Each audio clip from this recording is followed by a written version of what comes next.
is necessary. You have famous pop stars like Sir Elton John saying it's thievery on the high scale.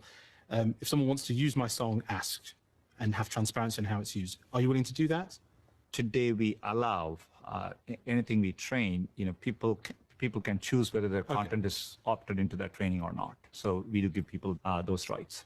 Oh, I want to take you back to the beginning of this year, to that totemic kind of tech bro photo of Zuckerberg, Bezos, Musk, and yourself in the seats of honor at the president's inauguration. You're already powerful. You have access to what is now the world's most powerful technological tool, and now not being maybe counterbalanced by political power, but some would say joined at the hip. Can you see why that makes many people uncomfortable? Look, I think if I were to speak about the US, it is an extraordinary moment in terms of this AI technology. I think, it has tremendous opportunities to deliver benefits to the economy. It matters from a national security standpoint. As one of the leading technology companies, which is pioneering and driving progress in AI, we are deeply committed to engaging constructively in the US. President Trump has been very clear in the importance of this technology and has articulated a clear AI action plan with multiple aspects to it to deliver benefits to the country. So we are deeply engaged, as a company of our scale should, and not only in the US, but with other governments around the world. I think this is an important moment, and not just us, the leading companies which are building this technology. I think it's important we are engaging with the government in a way that this technology is going to translate to deliver benefits for society, including thinking through concerns around potential misuse of the technology. So I think we are going to need deep industry-wide frameworks. As a company, we want to engage with the governments, with nonprofits. I think you have to bring in all stakeholders into this. Okay, on a specific issue, what will the impact be of the White House's crackdown on foreign worker visas on your company and the sector? How do you feel personally as someone who arrived on an H-1B visa? Look, if you go look at many of the fundamental breakthroughs, many of them are immigrants. If you look at the history of technology development, the contribution of immigrants to the sector has been nothing but phenomenal.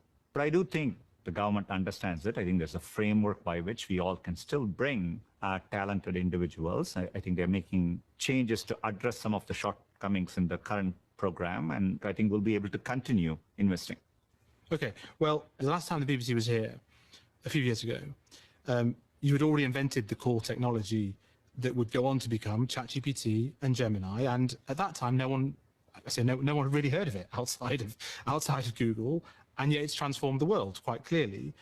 Is there anything similar you've got buried away in the labs with the white coats now that we should know about?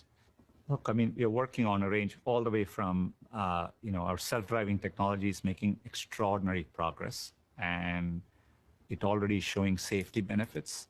And, I think scaling up the technology will avoid a lot of human fatalities, which I think and has a lot of societal benefits. I genuinely think what we call in this umbrella is AI. We didn't even talk about things like AlphaFold, which won the Nobel Prize, and which is helping. There are many, many biologists and chemists around the world using it to better discover new drugs. Is this right? It did hundreds of millions of years of PhD research in a few months? That's right. That's exactly right. It would take one PhD, their entire PhD, to do one protein. And we have done around 300 million proteins in a matter of few months, and we've made it openly available to everyone. I think in some ways, we can take progress here for granted. We all used to talk about the Turing test. We've kind of gone past it, and no one talks about it. If I had told 5 years ago to people that if you go to San Francisco, there'll be many driverless cars driving around without anybody in the driver's seat, people wouldn't have believed it. It just happened. Hang on, didn't they start honking at each other? Were they talking to each other? Were they communicating? I hope not. I don't quite think so, but Are they alive? But maybe. Look, we are using AI to better understand how dolphins communicate, etc. And so I do think there'll be serendipitous moments like that. But it's exciting. And what is important is, as humans, we adapt to these technologies. The fact that I recently had my dad in a Waymo car. He is over 80 years old. The wonder, I was in the back and he was in the front. Seeing him experience it, helped me understand the progress we all take for granted. And I think there are going to be many such wonderful things in the future. Thank you for listening to the interview from the BBC World Service. You'll find more in-depth conversations on the interview wherever you get your BBC podcasts, including episodes with former US Vice President Kamala Harris, cycling champion Sir Bradley Wiggins, and Russian punk activist Maria Alyakina. Until the next time, bye for now.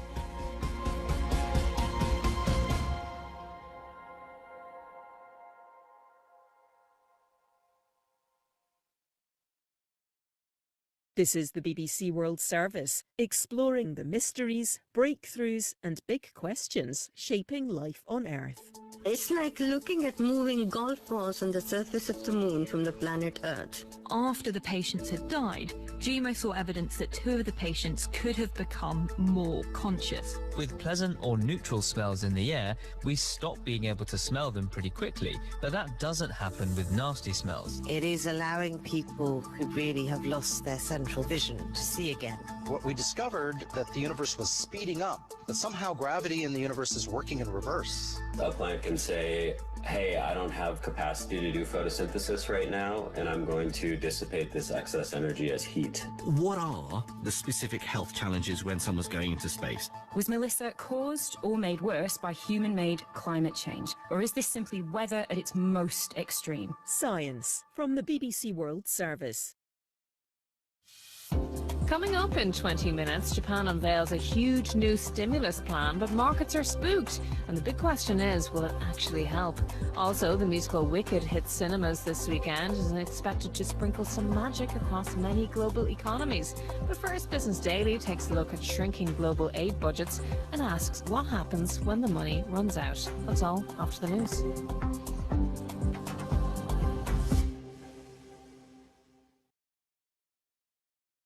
BBC News. President Zelensky has said Ukraine is facing one of the most difficult moments in its history as he seeks changes to a US proposal to end the war with Russia. The widely leaked plan appears based on many of Moscow's demands, such as giving up more land to Russia. Poland's Prime Minister has accused the Kremlin of committing state terrorism. Donald Tusk has blamed Russia for an explosion on a Polish railway line last week. A British former member of the European Parliament has been sentenced to more than 10 years in jail for taking bribes as part of a pro-Russian campaign. Nathan Gill was paid to give TV interviews in favour of a key ally of Vladimir Putin and to make speeches in Brussels. Nigerian officials say there's been a mass kidnapping at a Catholic boarding school in Niger State. Residents fear nearly 100 pupils and staff were abducted by gunmen.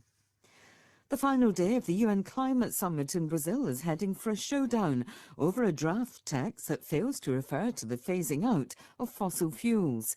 Several countries have said they cannot accept such a deal. The International Committee of the Red Cross says it's slashing its budget for next year by almost a fifth.